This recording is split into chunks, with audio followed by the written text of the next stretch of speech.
What's up? What's up? What's up, my Mind Your Money business folks? It's me yet again with another video. This was not planned. I went for a walk and I was at the resort. I just wasn't feeling it. I didn't feel like sitting in there. So either way, I walked down to the Chinese restaurant and I got me some food. Some mapo tofu and some white rice. And then I figured, I'll just come home, watch some TV. But I was like, you know what? No, I want to share some information with my audience who are minding their money business, who are minding their business. Give them something to think about. And so while doing it, I figured, I can eat as well. I mean, that's not rude, is it? Either way, I'm going to enjoy my rice and I'm going to talk to you guys. Actually, I'm going to read some things that have triggered me into thinking differently and better. And so I wanted to share some of that information with you guys because, again, to me, let's just say the earth, Mother Earth, is a mind. And it's all about how you think. What are you tuning into? Like, what radio station do you listen to? What are you tuning your mind to? What are you thinking about mostly? What drives you? What causes you to feel, a way about things? Again, everything is all about the way you think. Whether it be good, bad, it's however you see it. Because we all live in the same world. And I think life is great. But then there are others that think life sucks. But we're all on earth. It just depends on where you're at mentally, psychologically, physically. But when you think differently and you think to those thoughts and that way of being, it changes your life, people. It changes your life. You can be in the world, but not of this world. Right. Again, your neighbor could be hating life and you're thinking like life is great. It just depends on where you are and how you see things. So what I wanted to do is read something that talks about the power of thought. Now, the chapter in this book, Think and Grow Rich. Think and grow rich. Not think and get rich in a day or next week or a year, but Think and Grow Rich by Napoleon Hill. Again, I read different books. I listen to different audios. I listen to motivational speakers. I listen to TED Talks. Things that make me think to get me out of a rut or a mood or something I remember when I'm having a bad day and I start thinking about what I can do to change that because it's all up here. I want to stay in control of how I see the world and not let others make me think about things a certain way, So yeah. So in this book it says, the man who thought his way into partnership with Thomas A. Edison said, truly thoughts are things. That's interesting. In the first line, it said, thoughts are things. And the powerful things at that, when mixed with purpose, persistence, and a burning desire for their translation into riches or other material things. Let's just equate that to the opposite of riches. When you're thinking negatively and poorly about life and that it sucks, that remains your situation and your condition because you're putting so much feeling into that and you just see things, you're visualizing the worst. So here's the thing, you get what you think about. The worst is going to come. It's coming. If you want to change it, change the way you think, people. So it says here, Edwin C. Barnes discovered how true it is that men really do think and grow rich. That includes you women, men and women. His discovery did not come about at one sitting. Again, like I had to learn.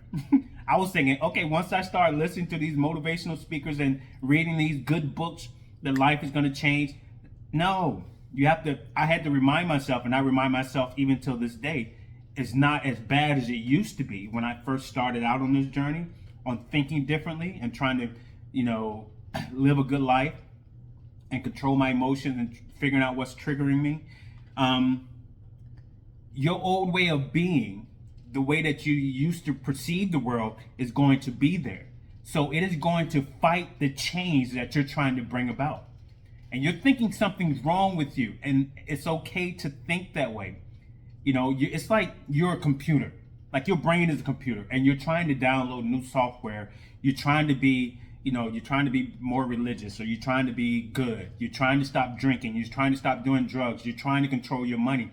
But the old programming, that old software that you have been utilizing and working and operating off of for 20, 30, 40, 50, 60 years, it still wants control. It still tells you you're stupid for thinking that you can do better. You're stupid for thinking that you're smarter.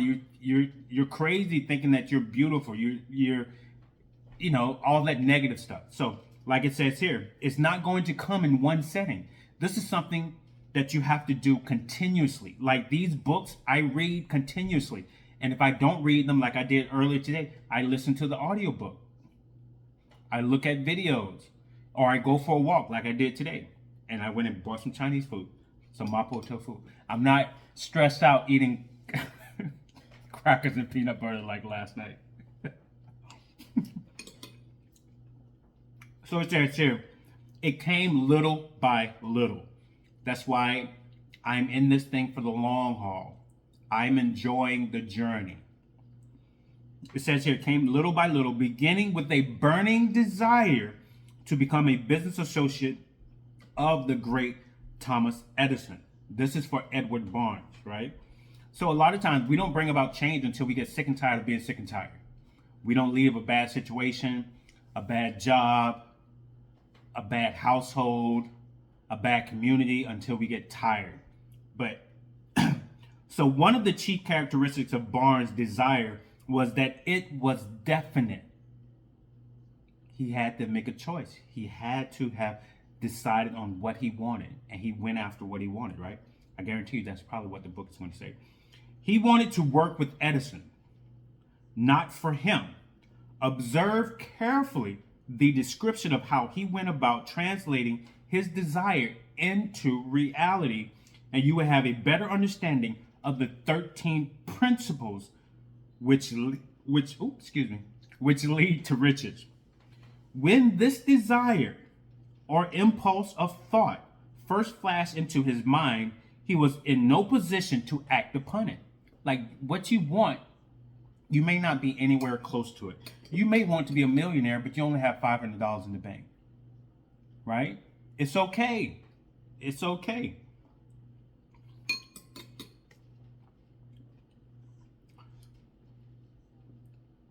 Where did I stop? Okay. Yeah, he wanted to work with Edison. It didn't agree with the 13 principles. So 2 difficulties stood in his way. He did not know Mr. Edison. And he did not have enough money to pay his rail fare to Orange, New Jersey. These difficulties were sufficient to have discouraged the majority of people from making any attempt to carry out this desire. How many of you have thought about things that you wanted, but because you didn't have something, you say, never mind. Or you hit one road bump and you forget about it. No, don't do that. So either way, let's see what happens. But his was no ordinary desire. So what do you desire, people? What do you want? What do you want out of life? What do you want out of your job? What do you want, out of the money that you're making? What do you want out of the stock market if you're investing?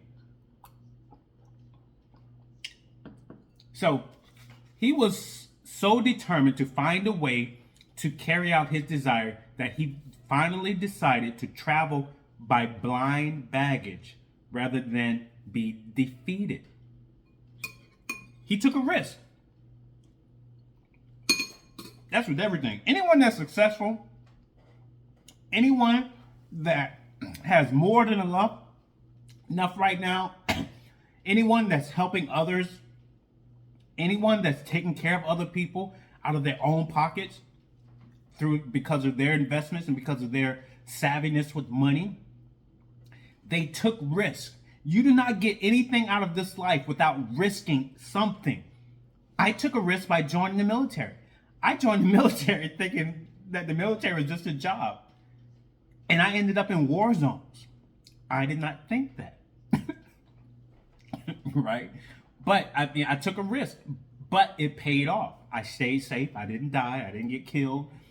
And I did over 20 years in the military, and I retired. And now I'm reaping the benefits for the dedication and the time that I put into the U.S. Navy. But I took a risk. There are a lot of people that joined the military along with me and they got out. And then those same people that I'm still in touch with have said to me they wish they had stayed in, so that they could get the benefits like what I'm receiving, So everything comes with the risk, having money and being able to help other people, to live like no one else, to be debt free. That's not easy. And again, you learn in life, you do not gain anything in this world without taking any risk. If you're wanting something for nothing, that's not a good way to live. So either way, to the uninitiated, this means that he went to East Orange on a freight train. He presented himself to Mr. Edison's laboratory and announced he had come to go into business with the inventor. In speaking of the first meeting between them years later, Mr. Edison said, "He stood there before me looking like an ordinary tramp." But there was something in the expression of his face which conveyed the impression that he was determined to get what he had come after. People that are already successful, they can see people that really want it, and they will help those people. I don't know. Let's see if that's what Mr. Edison is going to do with Mr. Barnes, but more than likely it is. That's why people, they break bread with like-minded individuals. They go to seminars, they go to meetings, they attend different events where there are people who they aspire to be like are in attendance, so that they can pick their brains, so they can get advice, so that maybe they can present an idea to those individuals. And if it's a good, solid idea, a business or whatever, those people may invest in you. But first you have to believe in yourself. But either way, Mr. Edison said the man looked like a tramp. But there was something about him, right? I had learned from years of experience with men that when a man really desires a thing so deeply that he is willing to stake his entire future on a single turn of the wheel in order to get it, he is sure to win. People know winners when they see them. That's the problem with you and most people. A lot of you want something and want a lot for nothing. You're not willing to put in the work. You want to, oh, this is spicy. You want to spend a couple dollars on a lottery ticket and hope that you strike it rich. But please understand, if you are poor and you have a poor mindset, when you come into money, you're going to have a poor mindset with money, and you're going to end up blowing all of that money. That's what happens with majority of the people, not all, but a lot of people that come into a lot very quickly. They lose it because they don't know how to deal with it. Look at these actors, actresses, these sports players that come from nothing and all of a sudden they have a lot. They end up losing it all because they have a broke mindset. That's why I am enjoying the slow and steady incline, because I'm learning a lot. Because I refuse to be someone that gain a lot and then lose it all. I want to gain it and also maintain it, and then maintain so much and grow it even more to where I could pass it on, and then teach those after me, my family, my children, hopefully grandchildren one day, to do the same.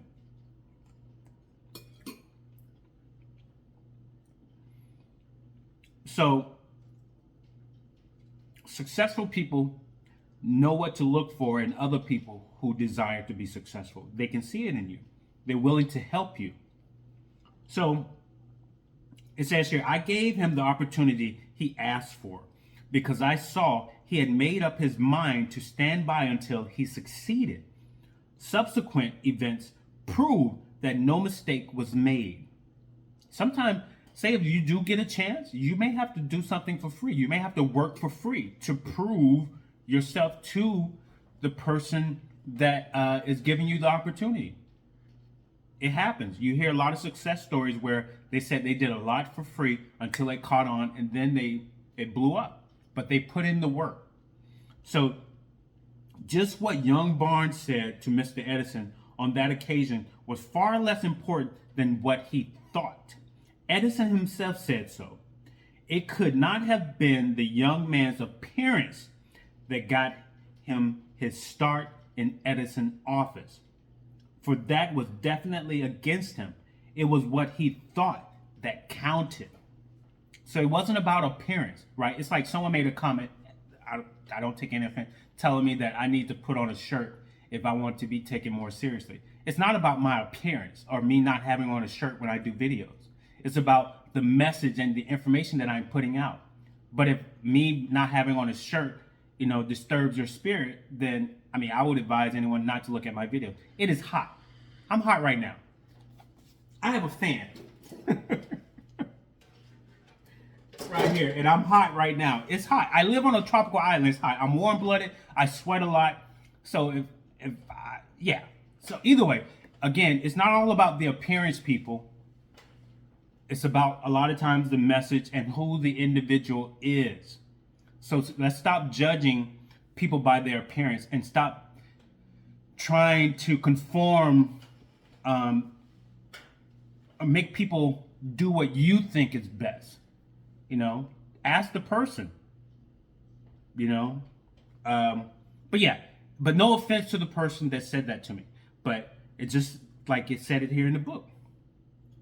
He gave him the opportunity he asked for because he saw that it made it up in his mind. And it wasn't about his appearance, because in this book, Mr. Edison said the man looked like a tramp. So that means, he didn't look like the person that was going to, add any value to Mr. Edison, who was successful at the time. But he listened to what the guy said, and he gave him a chance, and it paid off. So if the significance of this statement could be conveyed to every person who reads it, there would be no need for the remainder of this book. Barnes did not get his partnership with Edison on his first interview. He did get a chance to work in the Edison offices at a very nominal wage, doing work that was unimportant to Edison, but most important to Barnes. It gave him an opportunity to display his merchandise where his intended partner could see it. Months went by. Apparently nothing happened to bring the coveted goal, with which Barnes has set up in his mind as his definite major purpose. Make up your mind, people. Figure out what you want. Know what you want. But we're not taught that. When we grow up, we're told what to think by our parents. We're told what to think by our teachers. It's not really about what we think and what we want, because the world is not delivered to us in that way. To freely think about, what we like and what we don't like. We're told what to think and what to like and what not to like, what to do and what not to do. So I think that's the reason why, possibly, that was the reason why I didn't know what to do, because I didn't have any true guidance, and I had to figure it out. And trying to figure it out on your own can be a journey, but in my mind, it's worth the journey trying to figure it out. But something important was happening in Barnes' mind. He was constantly intensifying his desire to become the business associate of Edison, because he was putting in the work. Just like me, wanting to be successful, wanting to have more than enough money, wanting to not be in a bad place financially, I started reading books. I started learning things. I found different podcasts I would listen to I was given ideas to execute in my own life from the things that I heard and read, and it changed the way that I think.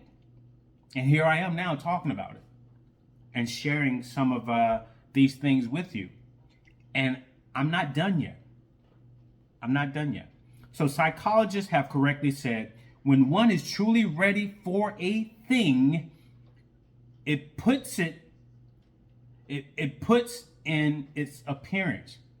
So it's like you start visualizing what it is that you really want when you know what you want. The problem is a lot of us don't know what we want. We don't know how much we want of it. We just don't know. So since we can't figure it out, we just remain distracted. We log onto the internet, we observe other people, we praise them, we compare ourselves to them, we feel bad about ourselves. We continue to just go about life like there's no problem. Then we pass on, or a family member passes on, then we sending out emails and posting GoFundMe to help in a situation because there was no plan in place for it. That's why you got to start focusing, people.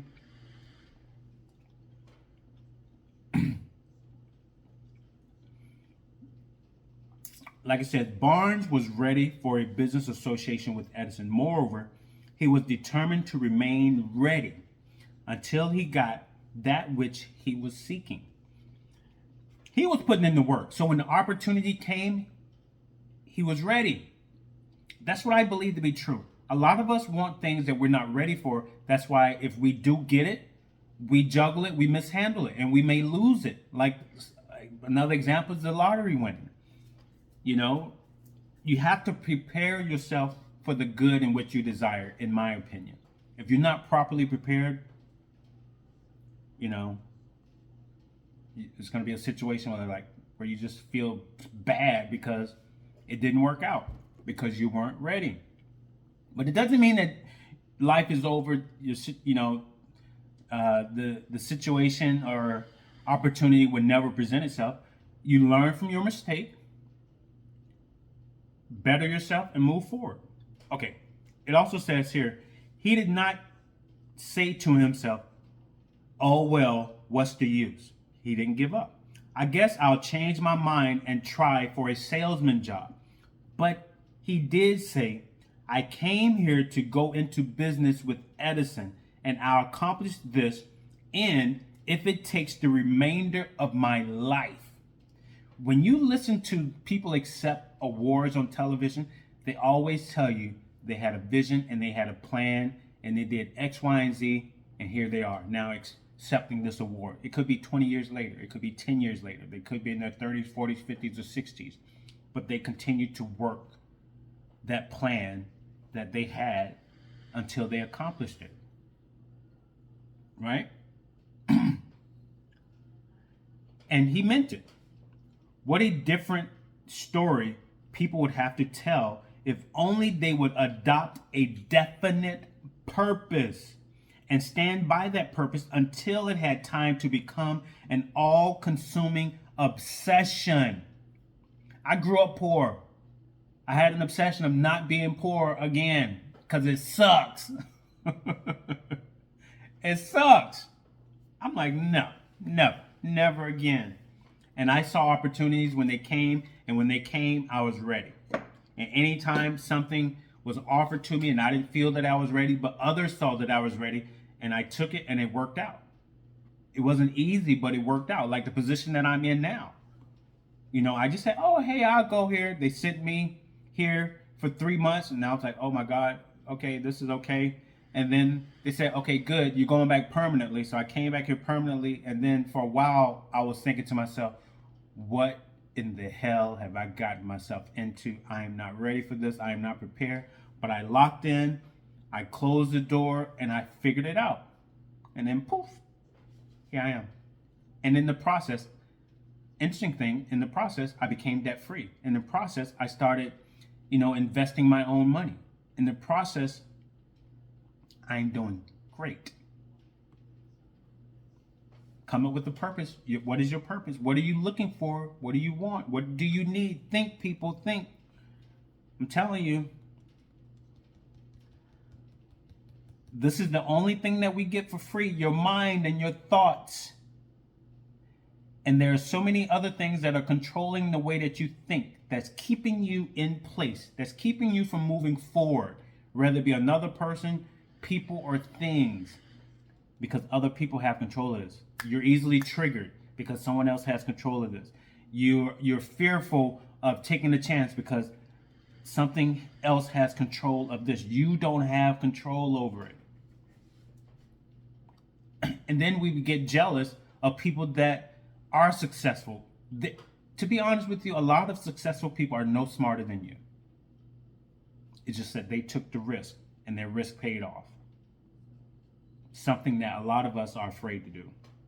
So maybe young Barnes did not know it at the time, but his bulldog determination, his persistence with a single desire was destined to mow down all opposition and bring him the opportunity he was seeking. He knew what he wanted. Like I always say, the answer is you. Barnes knew what he wanted, and he was putting in the work to obtain it.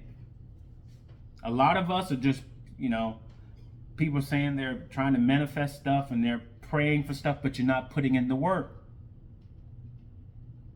You can visualize what you want. You can think and write down what you want, but are you putting in the work?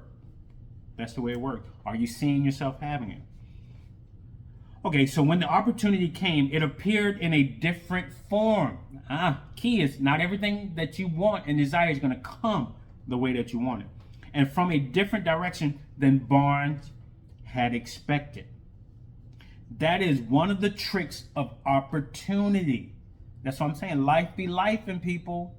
You don't get everything that you want the way that you want it all the time. That's why I love reading books like this, because it helps me put things in perspective. It makes me calm the freak down and thinking like something's wrong with me. Life is not working. Life is not lifing the right way for me. It helps me understand, like, dude, you're looking at things the wrong way. Calm down, or things aren't as bad as you think. Calm down. Go for a walk. Eat some peanut butter. So Mr. Edison had just perfected a new office device known at that time as the Edison dictating machine, later called the Ediphone. His salesmen were not enthusiastic over the machine. They did not believe it could be sold without great effort. Barnes saw his opportunity. It had crawled in quietly, hidden in a queer-looking machine that interested no one but Barnes and the inventor, Edison. Barnes knew he could sell the Edison dictating machine. He suggested this to Edison and promptly got his chance. He did sell the machine. In fact, he sold it so successfully that Edison gave him a contract to distribute and market it all over the nation. Out of that business association grew the slogan, "Made by Edison," and installed by Barnes. This business alliance made Barnes rich in money. But he accomplished something infinitely greater. He proved that one really may think and grow rich. It's not just you thinking about being rich. You're thinking about finding everything that you need. Here's the thing. He thought about it, but with these thoughts, action has to come with it. You can't just think and sit on your ass and expect, life to be peaches and cream, or your lights and water is going to stay on next month, even though you didn't pay the bill. Yeah, it showed here how he put in the work. He had a desire, he had an idea, he stuck it out, he did what he had to do. He saw an opportunity. Just like when I was younger, I think I said this in another video, I just wanted out of where I was from. And I remember I was 13 or 14. My older brother had sent home his sea bag from, he was in Asia at the time. He sent some gifts home from Korea, I think. And I saw that, and I said, oh, I'm joining the military. Yeah. I recognized a way to get out. I wanted to get away, and I saw, oh, that's an opportunity right there. And look at me now, talking to you on YouTube about investing and how to think in money, because that's what I learned throughout all my trials and tribulations and the risks that I took. I'm in a very good place. I'm debt free. I own multiple properties. I collect rent. I'm retired military. I still work. I make good money. I help others. I'm doing good. And me doing good is what I also wish for other people. It sucks seeing people like freaking not have enough. That sucks. And for a very long time, I used to give a lot. But now I've learned you can't keep giving people. It's like when you just give people freely and don't have them work for what they need in life, it's like, in my mind, I become an enabler. I keep them lazy. You know, it's like the welfare system, in my opinion. Like when you give people stuff for free, something they don't work for, you can make them lazy, which I think was the purpose of the welfare system, is to make people lazy. But and then, you know, when you don't work for something, it changes your way you see the world and look at it. You want everything for free, or you start feeling like you don't have to really put in the work. All you have to do is have some babies and you get some money from the government. And yeah, either way.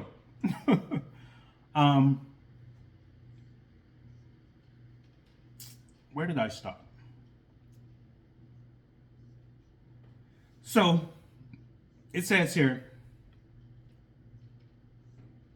Barnes literally thought himself into a partnership with the great Edison. He thought himself into a fortune.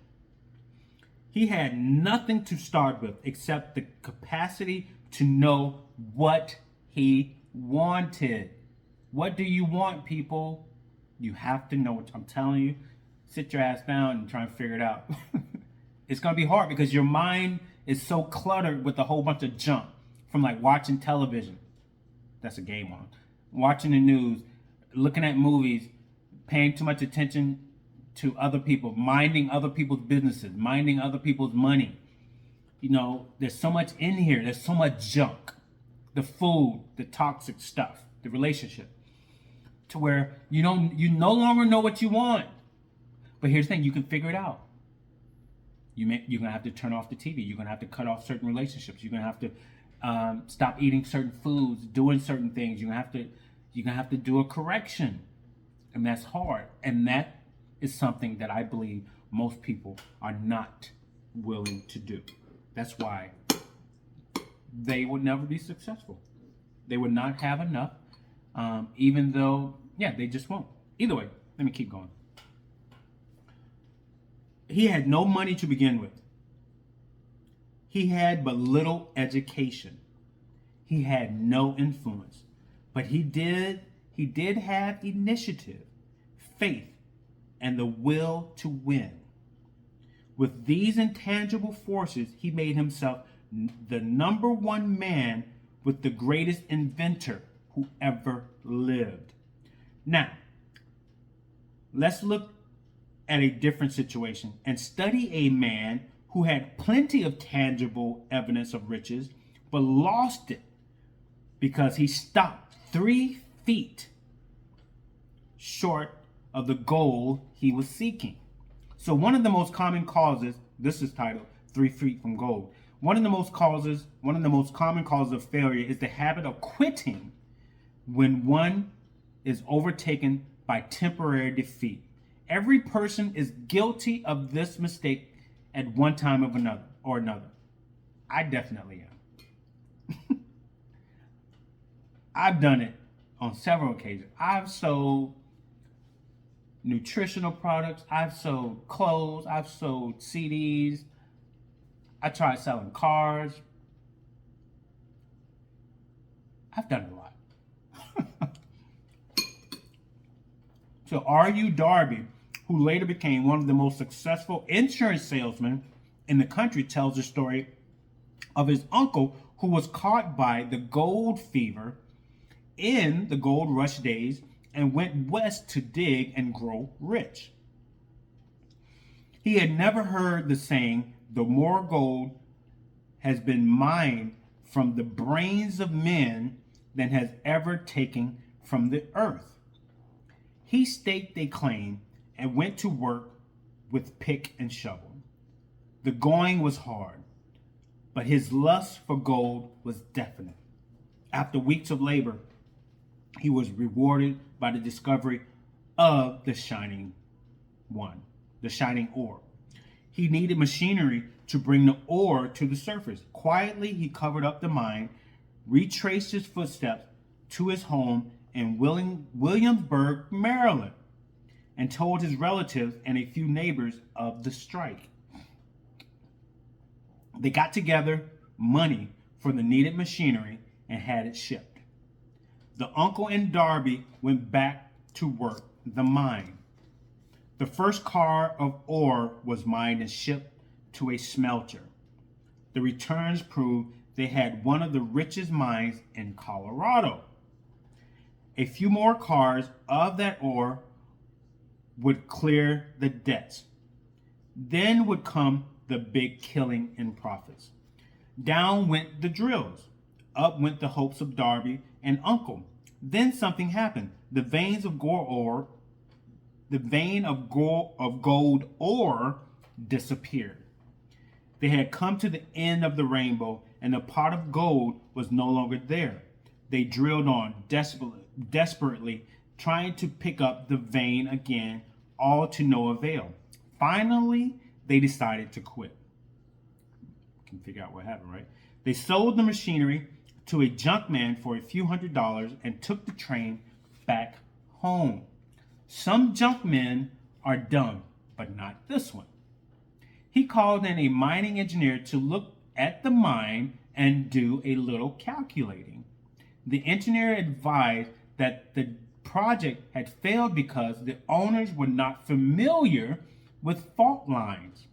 His calculations showed that the veins would be found just 3 feet from where the Darbys had stopped drilling. That's why I still do these videos. I even started these videos before. I started doing videos last year. I was reading books and I stopped because I'm like, this is not working. And I'm telling myself now to keep doing it. I need to stay out of my head. Will the videos change? Maybe, but I'm going to keep going until I figure out what that change is going to be and what changes I will make in the future. But until then, I like what I'm doing, and I'm going to keep moving forward. So his calculations showed that the vein was 3 feet from where the Darbys had stopped. That is exactly where it was found. The junk man took millions of dollars in ore from the mine because he knew enough to seek expert counsel before giving up. If you're not comfortable with investing your money, seek financial advice from a financial advisor or financial planner. Seek the professional help. You're not going to take your car to be worked on by your dentist. No, you're going to your dentist for your teeth. You're going to go to a heart specialist for your heart. Go see the expert. So, most of the money which went into the machinery was procured through the efforts of R.U. Darby, who was then a very young man. The money came from his relatives and neighbors because of their faith in him. He paid back every dollar of it, although he was years in doing so. Long afterwards, Mr. Darby recouped his loss many times over when he made the discovery that desire can be transmuted into gold. The discovery came after he went into business of selling life insurance. So a lot of times, say like the business adventure that you started, you might have quit, you might have been 3 feet from gold, but you stayed business inspired and you struck rich in another lane. Don't give up. That's what I see happening for me. The same can happen for you. Remembering that he lost a huge fortune because he stopped 3 feet from gold, he profited by the experience in his chosen work. His simple method was to say to himself, I stopped 3 feet from gold, but I would never stop because men say no when I ask them to buy life insurance. He owes his stickability to the lesson he learned from his quitability in the gold mining business. Learn the lesson, people. From every failure and everything that doesn't work out for you, there's a lesson to be learned from it. People that are dying without life insurance, and then you see these GoFundMe set up for them. Learn from that. Learn not to do that. Learn how you can better position yourself so you don't have to have your family experience that situation when you leave out of here. Because one thing's certain, we're born, and the second thing's for certain, you're gonna die. Right? Why leave a burden on your family if you can choose to do better with your money and your finances by investing, by lowering your debt to income ratio, by living below your means? You can live below your means, people, and still live a good life. You can still live a good life living below your means. Right? So Mr. Darby learned his lesson. So when he went into life insurance, like he said, just because somebody told him no, they didn't want any life insurance, he did not stop there. Just because I don't get a lot of views on my YouTube videos, I am not stopping. Because it's helping me. I'm hoping to help other people, but it's also helping me by doing so. So it says here, before success comes to most people, they are sure to meet with much temporary defeat and perhaps some failure. I've said in other videos, life be lifing. When you make the decision to get out of debt, like when Dave Ramsey says, create that emergency fund, because an emergency is going to happen. I had emergencies happen, at my rental properties. I had one AC unit go out, and it cost me $5,600 for a new AC unit in one house, and I paid for it. I didn't charge it to my credit card that I'm paying off for the next 10 years, along with the rest of my balance. I paid it. In my other home, what happened? The breaker was going out. The garbage disposal, something was happening. Either way, I was able to pay for it because I am prepared. I have emergency funds. I have money saved to where when emergency happens, I can take care of it easily and not break me and not have me go into debt just to replace something or just to get this emergency fix. Again, in this book, it says, before success comes to most people, they are sure to meet with much temporary defeat and perhaps some failure. So understand that is a part of the process. When you decide to make, better decision, there may be some setbacks. It's okay. It's a part of the process. It sucks. Live in it for a minute, but don't stay there forever. Get your ass up. Keep moving.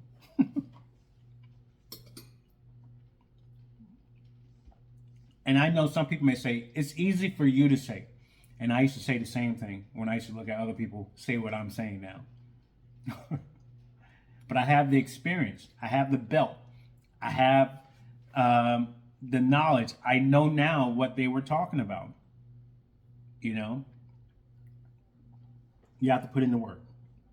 So when faced with defeat, the easiest and most logical thing to do is to quit. And that's what most people do. They quit. They're done.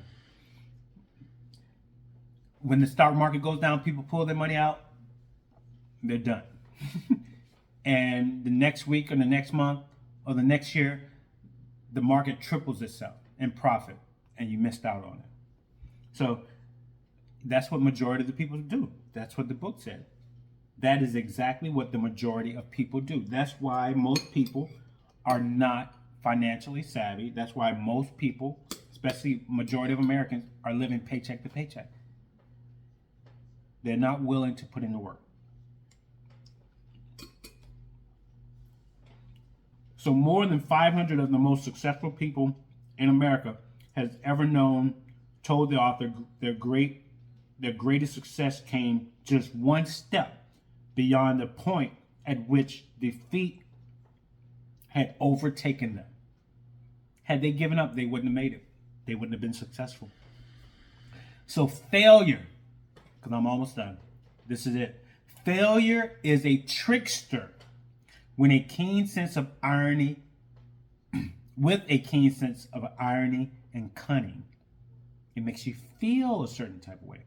It takes great delight in tripping one up when success is almost within reach. And I'm going to end this here. Failure, people, they don't teach us this in school. Either you're making good grades or you're not. If you're not making good grades, then you're stupid, you're ignorant, you're dumb, you're not going far in life. Only the smart kids are. You know, it doesn't matter. You have some of the most educated, smartest people who are in debt, who are living paycheck to paycheck. You have people who aren't as educated, who are successful. So yeah, don't let failure or setback keep you from doing what needs to be done. Keep you from investing your money into assets, paper assets like stocks that are growing in value. Invest, people. Create a plan. Like Mr. Barnes, he knew what he wanted. Darby knew what he wanted. He got lucky, and then he was met with a little failure. He didn't seek any expert advice, and he lost out on profit. But he learned from it, and then he became a successful insurance man. Mr. Barnes actually created partnership with Thomas Edison. He got what he was looking for. They both got what they were looking for. One put in a lot of work. One learned from his mistakes. Are you doing that? So yeah, so I'm going to end this video here. This tofu is good. So yeah, like, comment, subscribe, share this video. Let me know what you think. If you think anything at all, mind your business, people. Mind your money business. Focus on you and your family. Try to declutter it. It's not easy. Trust me. I know. It's not easy. But you have to put in that work. And putting in the work, it won't take as long as it took to get to that bad place that you're at. It may take a while, but it's more psychological than anything. All right. So you guys have a blessed day. Have a great weekend. See you when I see you. Peace.